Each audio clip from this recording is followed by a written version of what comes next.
you about the manager dilemma.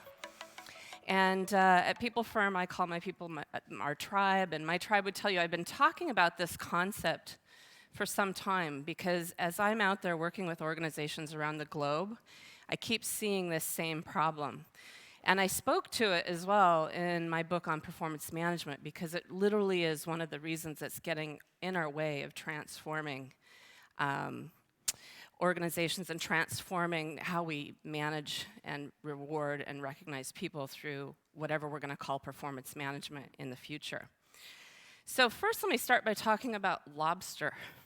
So I love to vacation in this little island called Block Island. It's off the coast of Connecticut. It's about 11 kilometers by 5 kilometers. It's tiny. But when I'm there, not only do I love it, but I eat a lot of lobster. So what does lobster have to do with what I'm calling the manager dilemma? I think of it like this. I think we have eked out about all the productivity that we can around the edges of our organization. It's sort of like when you're served a plate of lobster, I find you tend to eat the potatoes and the salad and the bread first because there's that daunting element of I've got to break into this hard shell of the lobster. Well, I think our organizations are much the same.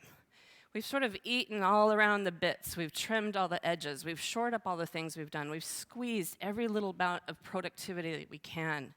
And I really think the only way we're going to go to that next level, to really drive it to that next level of productivity and impact, is to break into the lobster, to get to that juicy meat. We're going to have to break some stuff. And if you ever have eaten a lobster, it gets really messy. They give you a bib, you get dirty. It's messy because it's hard to break in, and it really requires some strength and some courage to go at it. So that's my little analogy about what we're going to do when we talk about the manager dilemma. So what I want to cover today is quite simply this. Why do we have a manager dilemma? Let's talk about what that is and what I think it is and why we need to solve it. What is it that we need to fix? How do we go about fixing it? And then how do we get started? Where do we start to, crack in to that hard shell?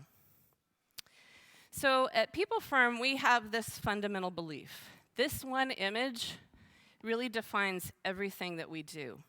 Because we believe that to drive optimum performance for any organization, nonprofit, for-profit, I don't care, knitting circle, major organization, you've got to find what I call that sweet spot in the middle. What organizations or businesses need and what your people want. And when you can find that overlapping connection, that is the zone. That is where you will drive the biggest amount of impact. And anytime we tilt too far to one direction or the other, we're never going to hit that optimal level of performance. So this idea of hitting that sweet spot connects with the manager dilemma. Because I think the way that we are deploying, defining, applying management within our organization is not in the sweet zone. We're not doing what the business needs with a lot of the structures that we're operating today, nor are we creating an environment that is the type that our people want. So it's not really working. Let me talk a little bit more about that.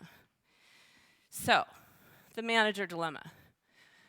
I think most of us have too many managers. Would you agree with that? Do you have too many managers in your organization?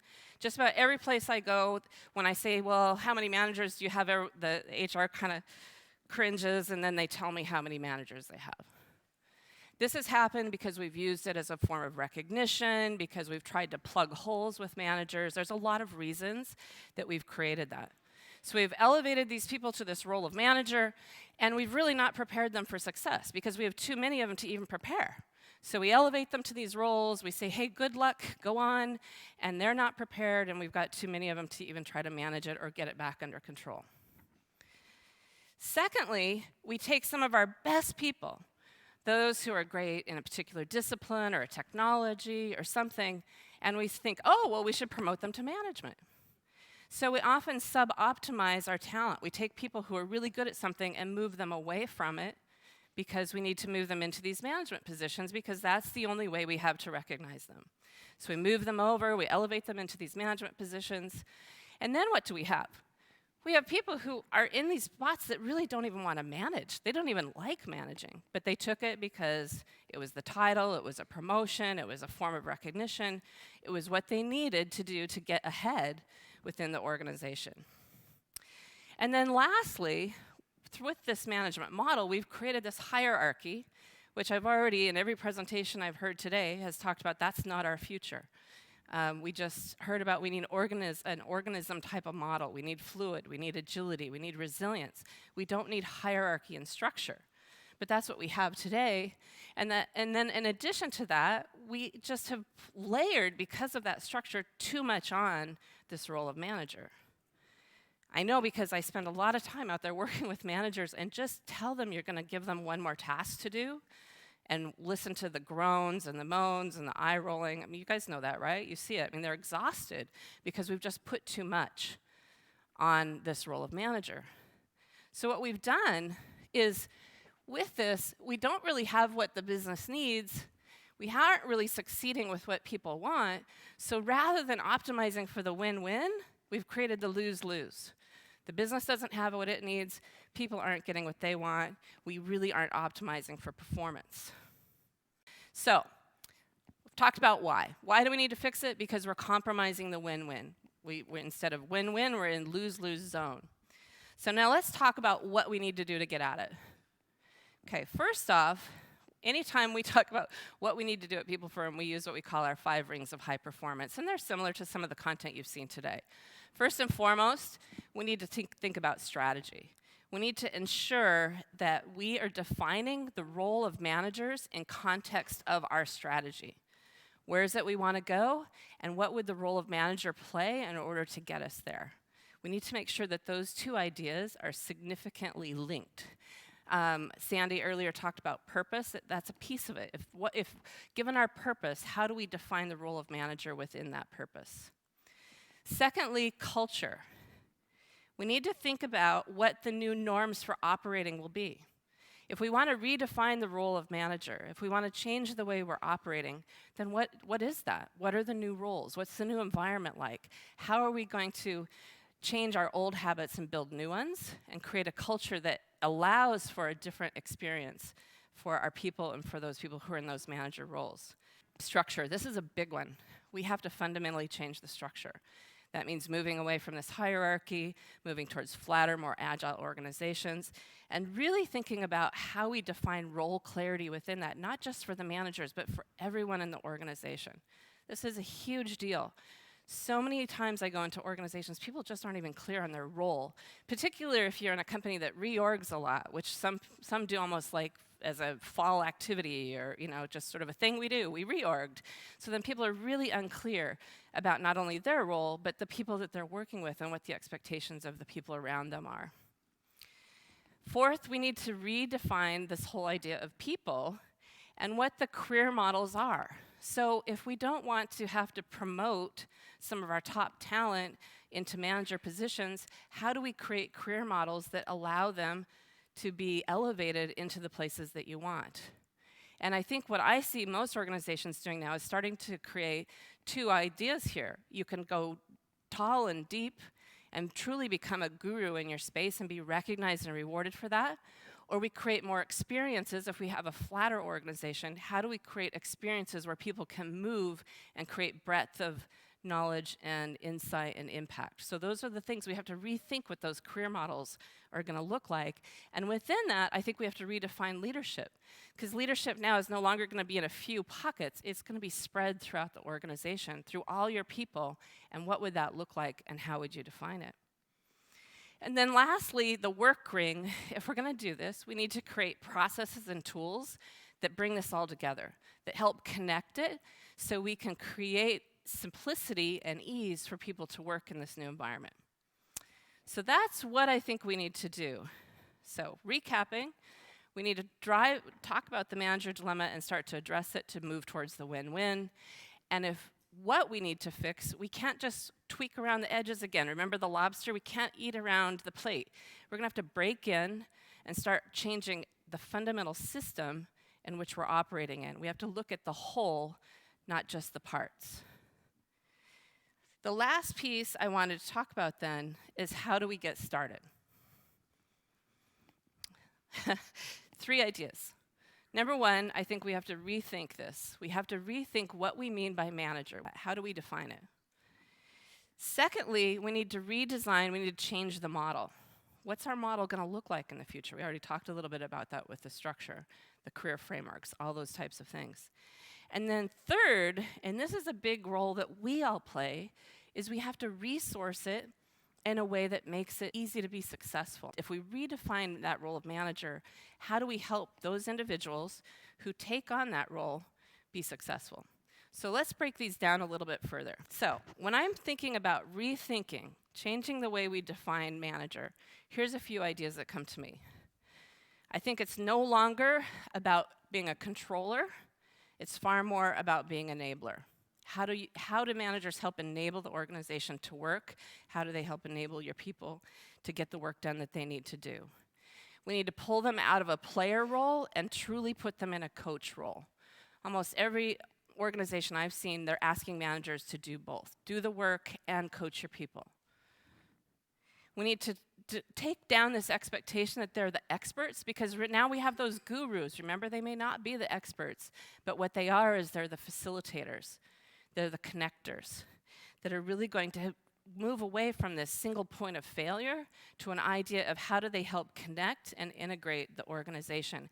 How do they point people in the direction they want to go? And I think we have to fundamentally step away from this idea that this is a natural progression and that we truly select people for these roles. That these are people that we identify specific capabilities in and we select them to step into this role of manager. And they may be different competencies than necessarily what we've always used in the past.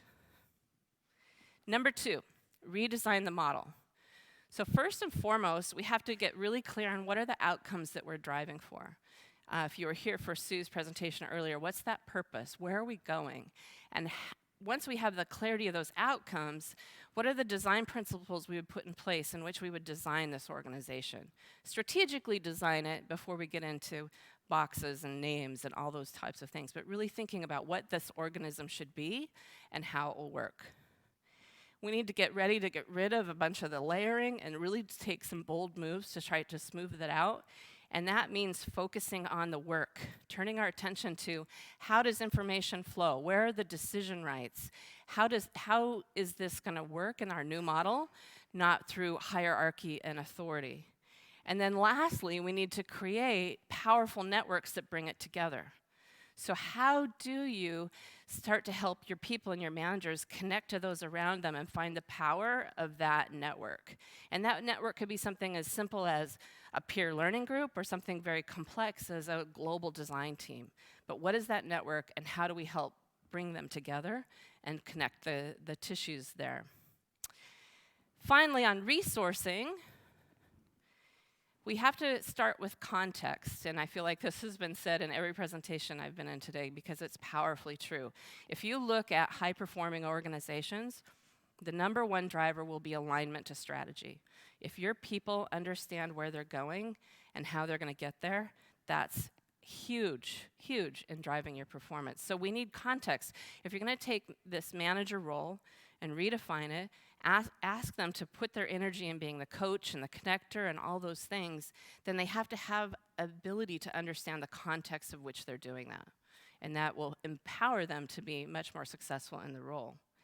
You need to give them insights. And in this day of data analytics and business intelligence, there's a lot more that we can do. But we have to kind of take all the noise out and start to figure out what are the insights that we would need to really effectively operate and connect our organization if it was much flatter and operating more in a fluid and agile manner. We need to bring simple tools to the table. And this is an image of a playbook that we built for a kidney dialysis organization that had dialysis centers all over the US. And what they learned was they had huge diversity in their managers and their capabilities and their experiences. And they had really very little trust in the HR because of some legacy issues that had happened. And we were working for a brand new CHRO who had come in. She was trying to establish kind of a new brand and a new connection. So one of the things we did was we built this manager playbook with the managers. We brought their top managers in, and we built a really simple playbook for managers by managers that really became living content that they helped and keep active.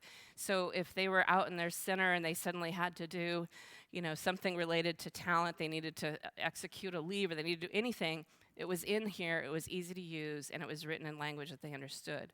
And it just made it simple. It's not rocket science, but because it had been built by managers for managers, there was just a ton of power in it. And then lastly, we need to build these learning ecosystems. How do we help connect that? So part of the power of building that tool set was we suddenly started to connect managers so they were talking. They were sharing ideas. This had never happened before. It seems so simple, but if you have 20 kidney centers around the country and those managers aren't talking, what a shame.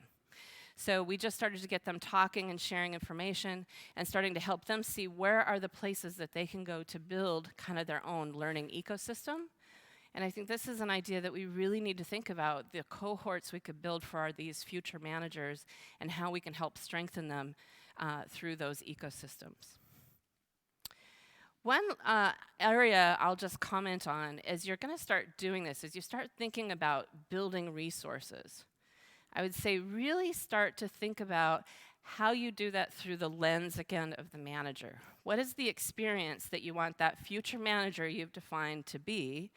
And do it in, we like to use the 5 C's: clarity, consistency, capacity, capability, and connectedness.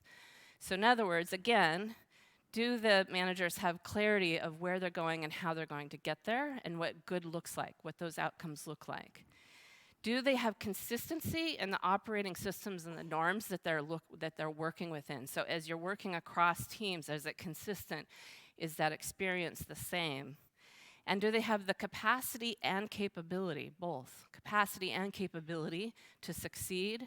And have we created the mechanisms and the environments that are going to help them connect so they can build those learning ecosystems, they can connect with the people that they need to connect with? So if you're one of the groups out there that had a 4 or a 5 up, I would say this is where to start, because you have to start early. If you're going to build a new environment, a new definition for managers, we need to start thinking about defining these elements. What are the behaviors we see? How are we going to define leadership? How are decision rights going to be managed in this organization? There's a lot of big questions on this board that I would suggest start soon, start early, and build from there. So my final word here, courage. I talk to a lot of organizations that talk about this problem. I have seen very few yet tackle it and be willing to say, we're going to take a step back. We're truly going to redefine what we mean by manager. We're going to set different expectations, different metrics. We're going to start to break the organizational models that have created what we've had before. It's big work, so it takes courage. But if you want that juicy lobster meat, you're going to have to break it open and get in there. So that's what I have to share with you. I'm happy to answer any questions. Thank you very much.